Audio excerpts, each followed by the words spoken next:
Hello everyone, मेरा नाम अभिषेक है और यहाँ पे जो बात होती है अगर आपको पसंद है तो सब्सक्राइब करो, लाइक करो और कोई फीडबैक हो तो कमेंट में बता सकते हो। यहाँ हम बात करते हैं चीज़ों के बारे में थोड़ा सा पर्सपेक्टिव के साथ, थोड़ा सा बैकग्राउंड के साथ, थोड़ी सी डिटेल। अगर मुझे स्पेसिफिक सब्जेक्ट के बारे में कुछ पता हो तो मैं उसमें शेयर करने की कोशिश करता हूँ।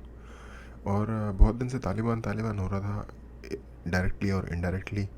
तो मैंने सोचा थोड़ा सा आज टॉपिक को चेंज करते हैं, और टॉपिक को चेंज करने के चक्कर में मैंने थोड़ा ज़्यादा ही बड़ा पंगा ले लिया। मैंने सोचा कि चलो जॉर्डन पीटरसन की वीडियो देखते हैं। अगेन एक जायंट है वो इंटेलेक्चुअल वर्ल्ड में, स्पेशली मॉडर्न टाइम्स में। One of the most influential person, या कुछ लोगों के मुताबिक शायद मोस्ट इन्फ्लुएंशियल पर्सन जो अभी मॉडर्न टाइम चल रहा है, उन उस हिसाब से हो सकते हैं वो। आपको रियल टाइम में पता नहीं चलती बंदे की वैल्यू जब 150 साल बीत जाते हैं ना, इस तरीके के किसी बंदे के। जैसे कि फ्रॉइड था, उसको अब 50-60 साल हो गए मरे हुए भी, तो बाद में इन बंदों की वैल्यू थोड़ी ज़्यादा लाइक बढ़ती है टाइम के साथ साथ। स्पेशली जो ऑथर्स होते हैं, जो फिलोसोफर्स होते हैं इस टाइप के लोगों की। और क्योंकि उन्होंने अभी तक ऑलरेडी 3 बुक्स लिख दी हैं, तीसरी बुक अभी आई नहीं है, शायद आ गई है, पता नहीं। तो इनकी जो बुक्स हैं वो इनकी लेगेसी बन जाती हैं। और जितने हम बड़े बड़े फ़िलोसोफर्स को जानते हैं, नीचे से लेकर सार्tre तक, ये सब लोग शायद अपने समय में इतने फेमस नहीं रहे होंगे जितने जॉर्डन पीटरसन अपने समय में है इंटरनेट की वजह से। तो हो सकता है कि आगे जाके और ज़्यादा फेमस हो जाए, और हो सकता है नहीं, शायद ज़्यादा चांस है, सिर्फ एक एक्सेप्शन ही हो सकता है कि इतनी ज़्यादा इन्फॉर्मेशन का ओवरलोड हो जाएगा कि वो चीज़ नहीं ना हो पाए शायद। बट अगेन हम अक्सर बात करते हैं 10% वाला जो रूल होता है कि 10% ही ऊपर उठते हैं। जो लोग सच में अच्छा काम करते हैं वो डिस्पाइट ऑफ विच इरा देवर इन, वो ऊपर जाते ही जाते हैं। बट एनीवेज, बहुत हो गया जॉर्डन पीटरसन के बारे में। वीडियो देखते हैं। वीडियो का टॉपिक है कि वुमेन क्यों। एक तो जॉर्डन पीटरसन, ऊपर से टॉपिक भी ऐसा ही। मेरे ऊपर कोई केस वेस ना हो जाए एंटी फेमिनिज्म का, या एनीवे। क्यों वुमेन रिप्रेजेंट करती है केओस को, या फेमिनिन क्यों केओस को रिप्रेजेंट करता है, बेसिकली ये टॉपिक है। तो चलो देखते हैं और उसके साथ साथ बात करेंगे। This chaos, this is the birthplace of things. That's why often it's represented as feminine. Because feminine things are the birthplace of things. Now again, okay, पहले इन्होंने बता दिया कि केओस से चीज़ें निकल के आई हैं। पहले वाक्य में ही क्लैरिटी आनी शुरू हो गई कि क्यों फेमिनिन बोला जा रहा है केओस को। क्योंकि जो जिस टॉपिक के बारे में बात कर रहे हैं, उस टॉपिक में जो चीज़ें हैं, वो जो बर्थ प्लेस है चीज़ों का, वो केओस है। और क्योंकि फेमिनिन बर्थ प्लेस होता है, इसलिए केओस और बर्थ प्लेस को एक जैसा माना गया है। people are stuck with the necessity of interpreting their experience through the biological platform of interpretation that they evolved. And so we could say, well, we recognize feminine, we recognize masculine, we recognize parent, we recognize child, and that's ancient, right? That's as ancient as mammals. And so those are fundamental social cognitive categories.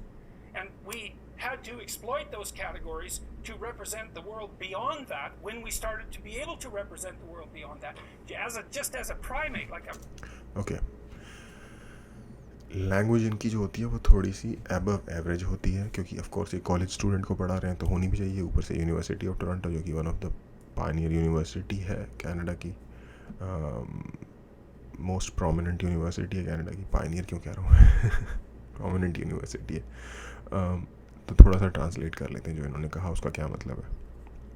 इनका कहना है क्योंकि हमारी physical limitations है, हम चीज़ों को एक तरीके से इंटरप्रेट करते हैं उन फिज़िकल लिमिटेशंस के अंदर। जैसे कि हम फेमिनिन को इंटरप्रेट करते हैं उसकी बायोलॉजी के साथ, मेल को या फादर को बायोलॉजी के साथ, और उनसे जुड़े हुए आते हैं उनके एस्पेक्ट्स भी। तो ये इनका समझाने का तरीका है। आगे बढ़ते हैं। A chimpanzee or a tree-dwelling primate, a complex primate, almost all of their categories are social cognitive. Right? Why? Because they live in complex social environments, and there's a relationship between the size of the social environment that a primate inhabits and its brain size. The bigger the brain, the larger the environment. And you could think there's a loop there, right? If your brain's too small, you can't handle the larger environment. So the environment grows and it selects for creatures that are complex enough to compute the environment, and then that gives a selective advantage to creatures that are acute or are sharp enough to compute the environment, and so there's more of them, and it loops, and the brain grows. I mean, it's not the only thing driving the evolution of the brain among primates, but it's a prime.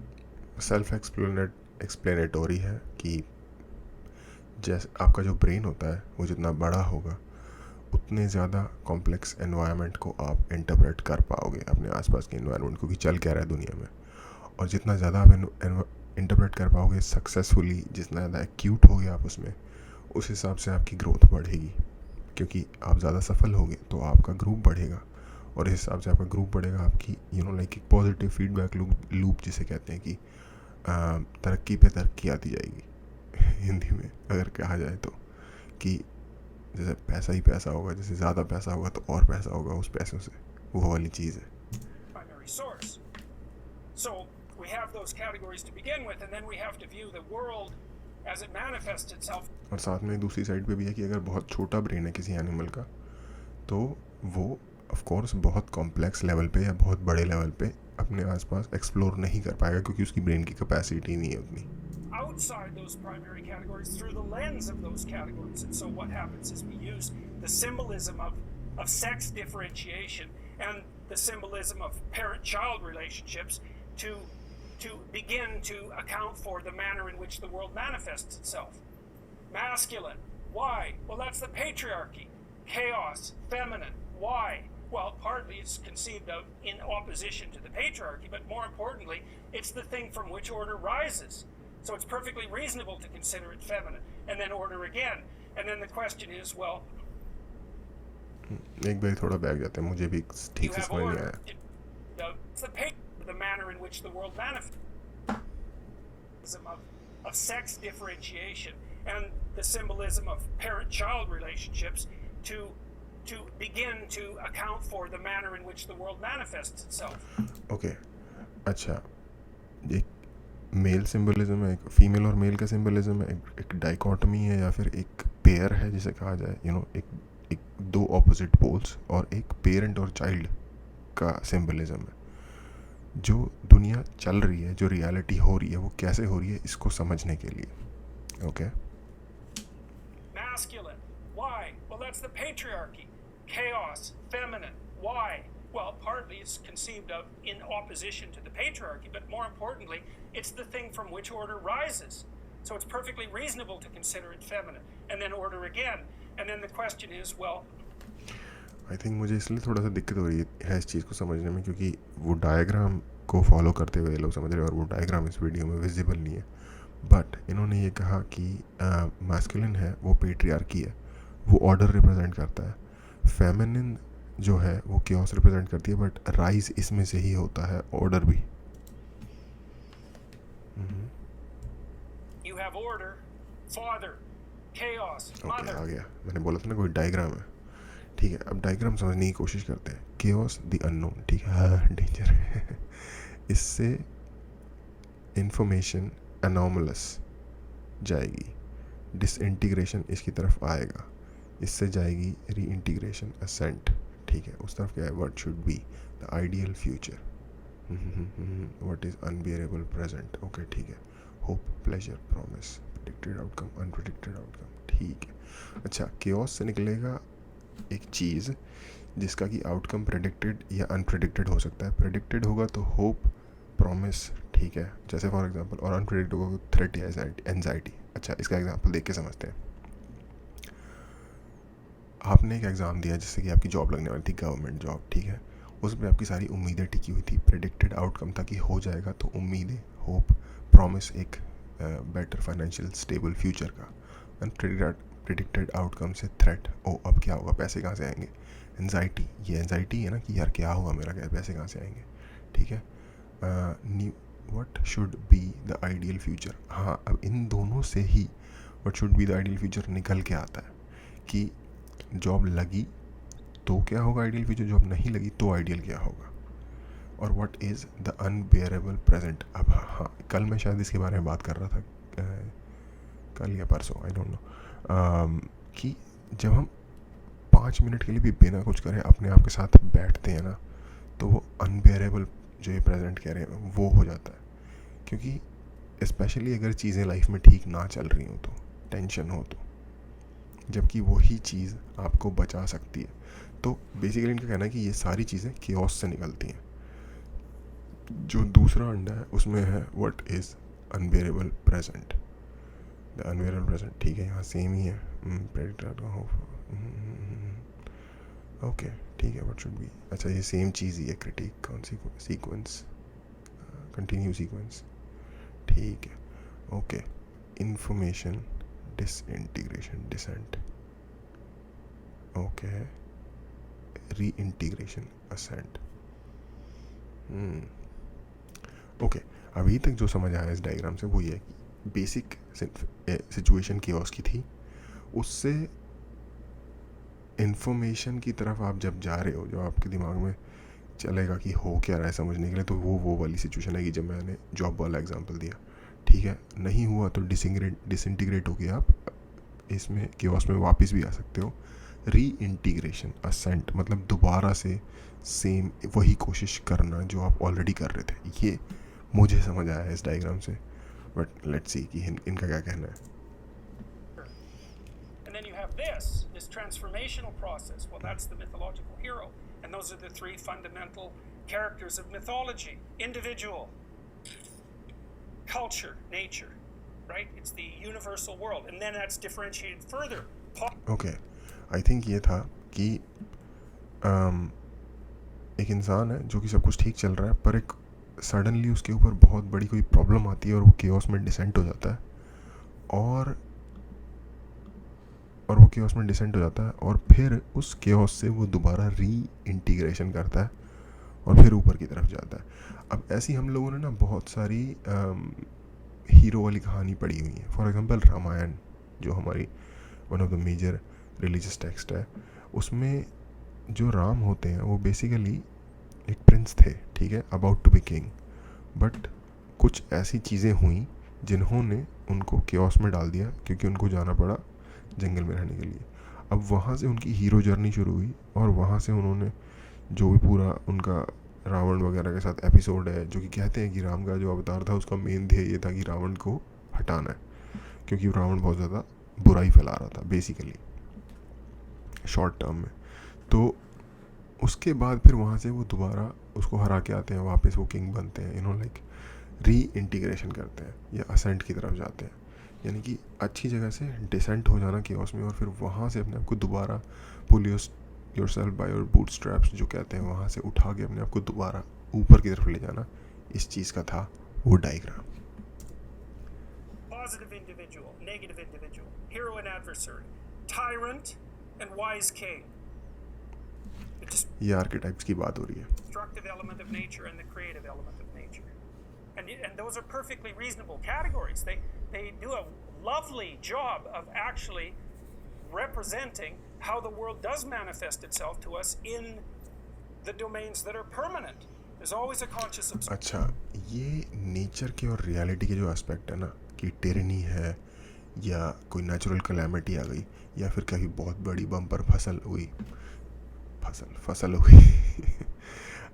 Crop, जिससे कि आप अमीर हो जाते हो, basically वो अमीर ही दिखा रही है, तो उसके जो आर्केटाइप है ह्यूमन फॉर्म में, जैसे कि कोई टायरेंट किंग हो गया, या स्टालिन टाइप का कोई बंदा हो गया, या फिर कोई बहुत अच्छा राजा हो गया, जैसे हम जो राम जिसके एक आर्केटाइप है basically. Who's ambivalent about the nature of the world. There's always a social structure that's half tyrannical and half order producing, and there's always the nature that gives rise to everything and that destroys it at the same time. Always. It's permanent. And so that's another reason, it's so interesting, that's another reason why the mythological representations are hyper real, because you think, what makes something real? अच्छा, वो मैंने रामायण का example चुना। Let's say protons are real. Why? Because At one level of analysis, every single thing is made out of protons. So you can use it as an explanatory tool, the concept. You can use it as an proton तो atom में एक part होता है ना, electron proton neutron, और I think एक और नया भी इलेक्ट्रॉन लेटेस्ट डिस्कवर हुआ था ना. But let's move on. Okay. Explanatory tool for every possible situation, and it's true across all possible spans of time. Although protons do decay, but it takes billions and billions of years. So real means works now and works forever, applies now and applies everywhere. Well, that's exactly what this map means. It's that there's always an observer, there's always a framework of interpretation, and there's always that which is being observed. There's always the individual, there's always the social environment, the dominance hierarchy, and there's always the nature that exists outside of that. There's always the knower, the known, and the unknown. Always. So then the question is, well, how do those things interrelate? Well, you differentiate them into their positive and negative elements, because there's always the positive and negative element, and then you tell stories about how the different categories interact, and that's what the stories do. And the more mythological the story, the more that underlying schema is self-evident in the plot. And you especially see that, I think, in stories for children. And maybe that's because children can't understand stories unless they're archetypal. Like blatantly archetypal. And that would make sense, right? Because the stories have to appeal to the instinctive knowledge of the child. तभी बचपन में हमें शक्तिमान पसंद था. Or the child wouldn't be able to comprehend them. So, you know, I saw this quite dramatically with my own kids, watching them watch Disney movies, for example. My son was absolutely obsessed with Pinocchio, and particularly obsessed with the scene where Pinocchio and his father मैं भी particularly obsessed था शक्तिमान के लिए यार. are escaping from the whale, and the whale turns into this sort of smoke-belching locomotive thing that's chasing them through the water. He would rewind that and watch it, and rewind it and watch it, and rewind it and watch it, like over and over and over. And you think, what the hell's that kid up to? Well, you know, it took us, 6 hours to do a brief run-through through Pinocchio, still by still. There's a lot of information in that movie, a tremendous amount of information. And then what the kid's trying to do is to incorporate it, to understand it, to embody it. And that's all happening in some sense, I would say, unconsciously. It's like it's unconscious in that he couldn't articulate what he was doing, and neither could anyone else. But that doesn't mean he wasn't doing something. He was definitely doing something. He was doing the same thing that enabled my nephew to put on the knight suit when he did that, the little knight hat and the sword, and figure out how to go after the great dragon of chaos. And so I want to tell you a little bit more about this idea of chaos. Pinocchio movie जो है ना, वो अगर आप वैसे देखोगे तो आपको लगेगा यार क्या है, नॉर्मल सी मूवी, कोई फ़र्क नहीं पड़ता. लेकिन उसमें लिटरली हम एज ए किड हमको करनी होती है बीसी, और हमको चाहिए होते हैं मज़े. हम हार्ड वर्क करने से जो हमेशा भाग रहे होते हैं लाइफ में, और झूठ बोलते हैं अपने उन नेगेटिव चीज़ों को छुपाने के लिए, जो कि हम अंदर से जानते हैं गलत है, बट हमारा उनके ऊपर कंट्रोल नहीं है, और हम ऊपर से अच्छे बनते हैं कि नहीं मैं तो ये नहीं करता, मैं तो ये टाइम वेस्ट नहीं करता, मैं तो ज़्यादा पैसे नहीं चाहता ज़िंदगी में, या you know like I am good, है ना. और तो वो जो उसकी, अगर आप लोगों ने पिनो की मूवी नहीं देखी तो मैं थोड़ा सा स्पॉइल कर देता हूँ. उसमें ये होता है कि जो झूठ बोलता है ना, उसकी नाक बड़ी हो जाती है. आपने शायद ये चीज़ देखी होगी, बड़ी नाक वाला एक बच्चा, वो पिनोकियो ही है एक्चुअली. तो बोलता है ऐसे अपने बचने के लिए, चीज़ों से बचने के लिए झूठ, और उसकी नाक बड़ी हो जाती है. तो ये रिप्रेजेंट कर रहा है कि झूठ आपको थोड़ा सा नीचे गिरा देता है मोरल लेवल पे. मुझे जॉर्डन पीटरसन पर्टिकुलरली पता है क्यों पसंद है, क्योंकि जो बातें ये बोलते हैं ना, अगर ये बातें इंडिया में एक आम, पुरानी नस्ल तो बर्बाद है, कुछ नहीं हो सकता उनका, पर जो नए बच्चे स्कूल में आ रहे हैं आज के टाइम में, अगर ये मैसेज उन तक पहुंच जाए थोड़ी सी ईजियर अंडरस्टैंडिंग के साथ, like around at the age of 10 और बाय द एज ऑफ 10, ये इन्फॉर्मेशन. क्योंकि ना मैं अपने आप को एग्जांपल के तौर पे अगर देखूं, या मेरे साथ के जितने लोग थे एग्जांपल के तौर पे देखूं, जब हम बच्चे होते हैं हम इस तरीके की आर्केटिपल स्टोरीज सुनते हैं, और हम उन आर्केटाइप्स जैसा बनना चाहते हैं, बट एक्चुअली जैसे 10 साल की एज पार होती है आपको, आप क्योंकि हम मैलिएबल हैं एज ह्यूमन बीइंग, और एज किड्स तो इवन मोर, ठीक है। और जैसे जैसे चीज़ें, हमारे आसपास का जो करप्शन है वो हमारे दिमाग में धीरे धीरे घुसना चालू हो जाता है। फॉर एग्जांपल, जब हम साइकिल चलाते हैं तो हम पहली बार साइकिल चलाना सीखते हैं तो हम ऐसे चला, क्योंकि हमें बस सिर्फ साइकिल चलानी है, हमें सिर्फ मज़े करने हैं, ये नहीं देख रहे हम कि उसका सही तरीका क्या है, वो हमारे को कोई बताता भी नहीं है, और हम we don't give a shit at that time, क्योंकि हमें तो बस मज़े लेने हैं, जो कि एक्चुअली पिनो की मूवी में अगर आप देखोगे तो रिप्रेजेंट किया हुआ है। तो फिर हम वहाँ से रूल तोड़ना सीखते हैं, या शायद उससे भी बहुत पहले से घर में ही रूल तोड़ना सीख जाते हैं, और फिर वहाँ से हम रूल तोड़ना, और रूल तोड़ना क्या बुरी बात है, वो तो झूठ बोलना तो नॉर्मल है, झूठ ना बोलना तो फिर ज़िंदगी चलेगी कैसे। एक हम अपने अंदर उस चीज़ को ऐसे फिट कर लेते हैं, या फिर पता नहीं, वो हमारे हम का हिस्सा बन जाता है, जो हम है वो उसका ही हिस्सा बन जाता है। वो सारी बुरी आदतें, वो शॉर्टकट्स, वो झूठ, वो रिडक्शन इन बेसिक मोरालिटी, हमारे वर्ड की वैल्यू ना होना। क्योंकि देखो, पता नहीं किसी मूवी में डायलॉग था कि as a man all I have got is my word and my balls, कि मैंने जो बात कह दी वो बात है, एक बार जो मैंने कमिटमेंट कर दिया फिर तो मैं अपने आप की भी नहीं सुनता।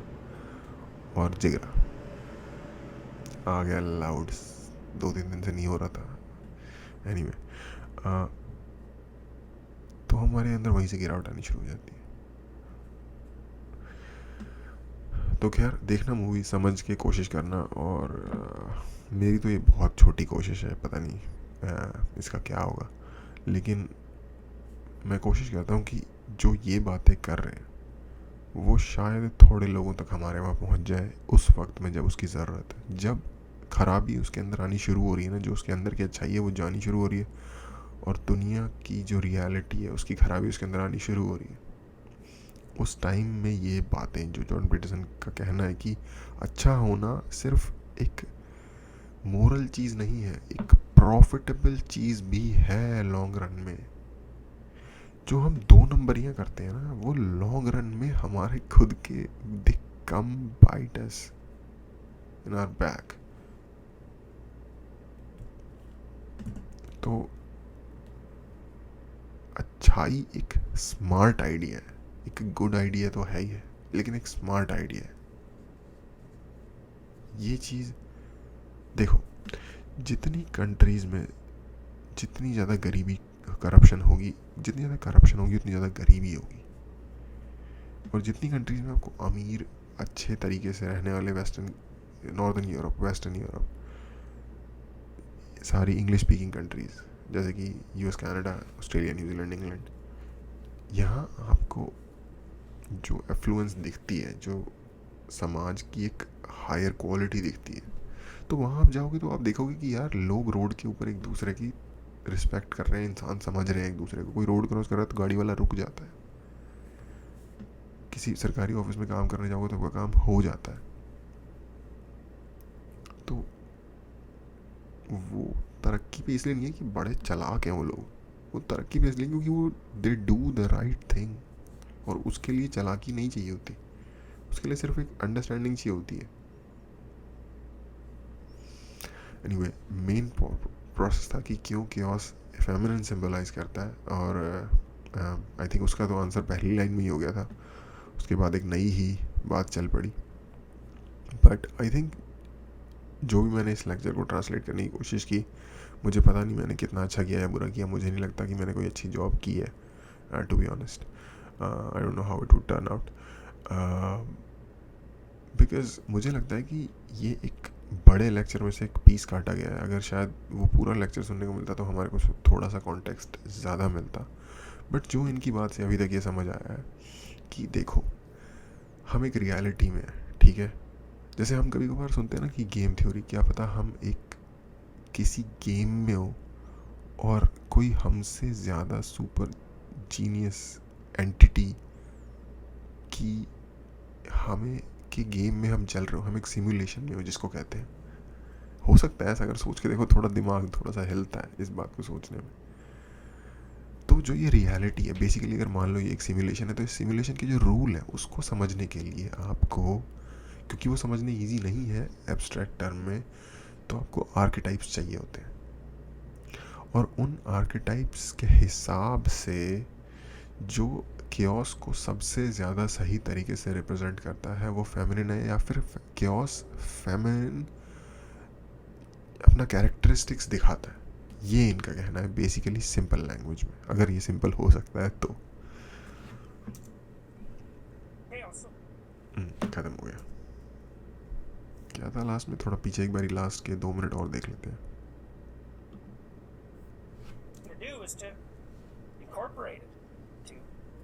Understand it, to embody it.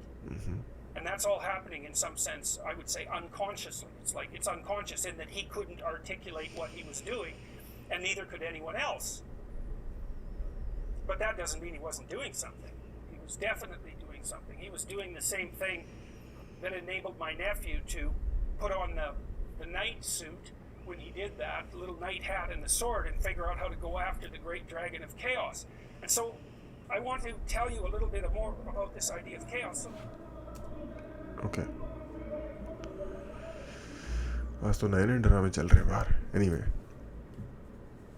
Basically इनका कहना ये था, जो उन्होंने बच्चे का एग्जांपल दिया अपने बेटे का और नेफ्यू का, कि जो ये स्टोरीज़ हैं जो कि एंशियंट टाइम से आर्केटिपल स्टोरीज़ डिराइव की जाती हैं, इनका एक मकसद था, वो ये मकसद था ताकि आप रियलिटी को डिसाइफर कर सको इन स्टोरीज़ के थ्रू, क्योंकि उनको एब्स्ट्रैक्ट टर्म में डिसाइफर करना इतना ईजी नहीं है। और बच्चे जब इन स्टोरीज़ को देखते हैं तो वो ऑटोमेटिकली सबकॉन्शियसली बिना जाने रियलाइज़ किए उनको एम्यूलेट करने लगते हैं, क्योंकि वो somewhere more deeper in our core inhibited कह रहा हूँ, इंस्टिल्ड है ये चीज़। और इसलिए एक इंसान, एक छोटा सा बच्चा भी उन स्टोरीज को जब देखता है तो ऑटोमेटिकली उन चीज़ों को एम्यूलेट करने की कोशिश करता है अपने साथ, अपने ऊपर। और यही मैं कह रहा था कि हम इनिशियली बहुत प्योर होते हैं अपने इंटेंशन में बचपन में, और हम धीरे धीरे फिर दुनिया की नेगेटिविटी के साथ इंटरेक्ट करते करते अपने अंदर, क्योंकि हम इफ़ेक्ट तो हो रहे हैं ना दुनिया से, वो नेगेटिविटी अपने अंदर लाने लगते हैं। बेसिकली ये सीन है। एनीवे, मुझे नहीं पता, जैसा कि मैंने कहा कि ये कैसा टर्न आउट होने वाला है, बट आज के लिए इतना ही। देखने के लिए थैंक यू।